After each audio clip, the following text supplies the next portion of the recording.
ये हिंदू और इसकी जो बात आई है, हम लोगों ने हमारा गोंडवाना महासभा 1932 से जो मांग कर रहे हैं कि आदिवासी का धर्म कोड दिया जाए, और जब से लेकर आज तक सैकड़ों सालों से आदिवासियों को सिर्फ धर्म, ये तो भारत देश तो धर्मनिरपेक्ष है क्योंकि यहाँ संविधान लागू है, तो सभी को अपना अपना धर्म मानने का अधिकार है। लेकिन आदिवासियों को तो आज तक देखा जाए तो कई धर्मों में विभाजित कर दिया गया। कोई हिंदू की लड़ाई लड़ रहा है, कांग्रेस हो या भाजपा, ये अपनी अपनी राजनीति कर रहे हैं आदिवासियों के लिए। ये किसने कहा कि आदिवासी पूर्णतः हिंदू है?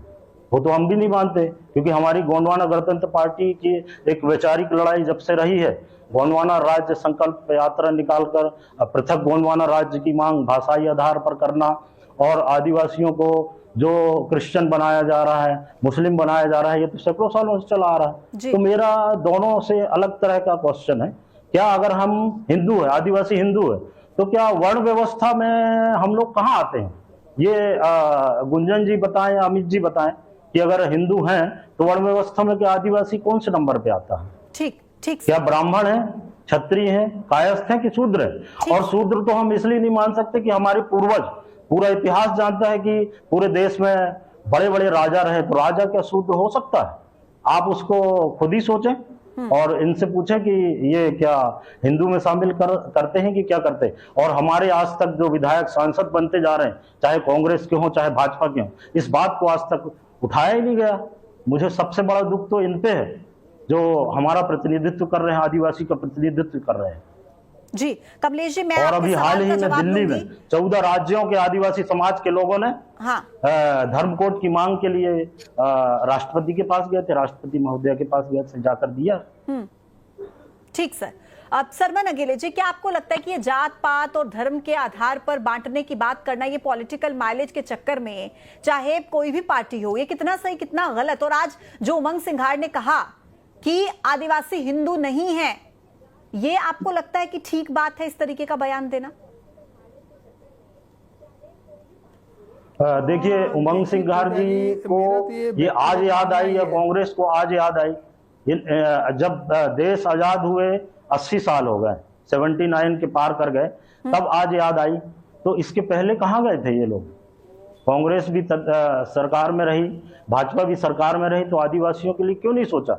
जब 5 साल आता है वोट लेने के लिए उनके विकास, आज धरातल में देखिए कि आप जो बांट रहे हो धर्मों में, तो क्या उनका विकास हुआ है?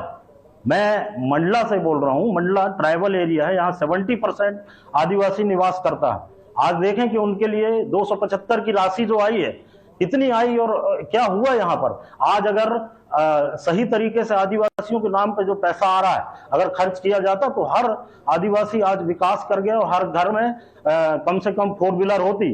आप आकलन करें और दोनों सरकार से पूछें।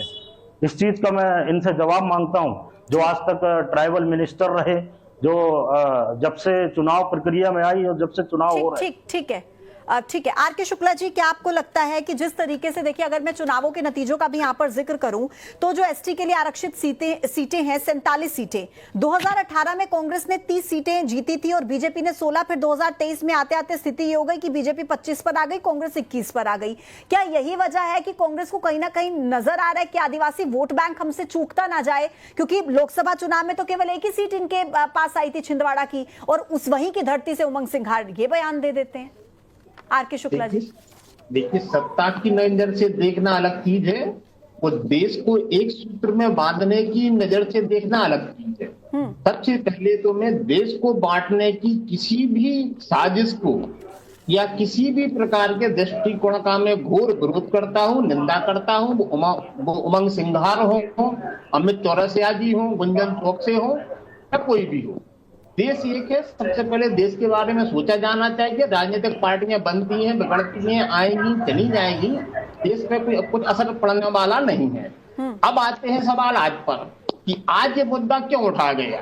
निश्चित रूप से सिर्फ और सिर्फ विशुद्ध राजनीति को ध्यान में रखते हुए वर्ग देश को बांटने की नियत से, आदिवासी वोटों को तोड़ने की नियत से इस प्रकार के वक्तव्य दिए जा रहे हैं, जिनका सभी समाज के जिन प्रबुद्ध लोगों को, मीडिया को और आदिवासी भाइयों को विरोध करना चाहिए कि इस प्रकार की बयानबाजी वो ना ही स्वीकार करेंगे ना ही उनको मानना।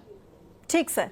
सरमन अगेले जी, क्योंकि आदिवासी बेल्ट में जो धर्मांतरण के मामले हैं वो एक बहुत बड़ा चिंता का विषय है, और ऐसे में ये बयान दे देना कि आदिवासी गर्व से कहिए हम आदिवासी हैं, हिंदू नहीं, आपको लगता है कि कहीं ना कहीं ये इन मामलों को और तूल पकड़ाने जैसा है धर्मांतरण के केसेस को?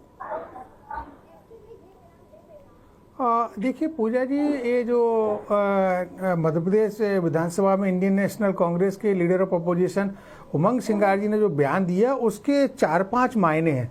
पहला तो ये है कि देखिए आदिवासी नेता जो है ना अपने अपने तरीके से बयान देते हैं, लेकिन यदि इसका इतिहास और पुरानी चीज़ों को देखें तो आदिवासी, जैसे माननीय राहुल गांधी जी ने कहा कि जल जंगल जमीन के वो असली मालिक हैं। माननीय नरेंद्र मोदी जी, बीजेपी कहती है कि वो वनवासी है, उनके कल्याण के लिए बहुत सारी योजनाएं चला रहे हैं जी। लेकिन यदि पुराना इतिहास देखेंगे तो वो जंगल में रहने वाले लोग थे, उनको ये मालूम ही नहीं था कि वो किस वर्ग से आते हैं, किस धर्म से आते हैं। तो जब ब्रिटिश गवर्नमेंट थी यहाँ पर इंडिया में और ब्रिटिश रूलिंग थी, तो ब्रिटिश रूलिंग के होने के कारण जो एंथ्रोपोलॉजिस्ट थे, जो पाश्चात्य सभ्यता को मानते थे, वो आदिवासियों को बहुत जल्दी धर्मांतरण करने में उनको सुविधा रहती थी, क्योंकि उनकी कोई जाति नहीं थी, ना तो वो हिंदू लिखते थे, ना मुसलमान, ना सिख, ना ईसाई। तो क्रिश्चियन जो ईसाइयत का जो श्रृंखला बढ़ी है, परसेंटेज, वो उसके कारण बना। फिर धीरे धीरे जैसे राजनीति आई है तो राजनीति में सब अपनी सुविधा के अनुसार काम करने लगे। कोई बीजेपी से जुड़ गया, कोई कांग्रेस से, कोई समाजवादी पार्टी से, किसी ने टिकट दे दिया, मेंबर ऑफ पार्लियामेंट हो गए, तो वो काम करने लगे। यदि उनके कल्चर को देखें, उनके धर्म को देखें, उनकी मान्यताओं को देखें, उनके खुद के देवी देवता होते हैं, उनके खुद का कल्चर है, उनकी खुद की संस्कृति है। अब आदिवासियों को ये भी नहीं मालूम रहता कि हम हिंदू या मुसलमान, उनको तो ये मालूम रहता है हम सहरिया हैं, हम बैगा हैं, हम भारिया हैं, हम गौंड हैं, हम कौल हैं। तो ये जो धीरे धीरे जो राजनीति जब आई है, तो अब पिछले 40-50 सालों के बीच में जो जिस दल के साथ जुड़ गए वो अपने उस दल के साथ में उन लोगों को मानने लगे, और बहुत सारी योजनाओं का लाभ लेने के लिए सरकार ने ऐसे नियम बनाए हैं कि वहां आपको लिखना पड़ेगा कि आप हिंदू हैं, मुसलमान हैं, सिख हैं, ईसाई हैं। तो जो आदिवासी वर्ग हैं वो हिंदू लिखते, जबकि जो 43 कास्ट है मध्य प्रदेश में ट्राइबल्स की, वहां पर इस चीज का कोई वैसा उल्लेख नहीं है कि हिंदू है, मुस्लिम है, ईसाई है, उनको जनजाति वर्ग के रूप में माना गया है। लेकिन ये बात बिल्कुल सच है कि वो समाज के मुख्यधारा से कटे रहे। मेरा ये स्पष्ट मानना है, माननीय उमंग सिंगार जी को, सबको, जो आदिवासी कार्य मंत्रिमंडल परिषद है उसकी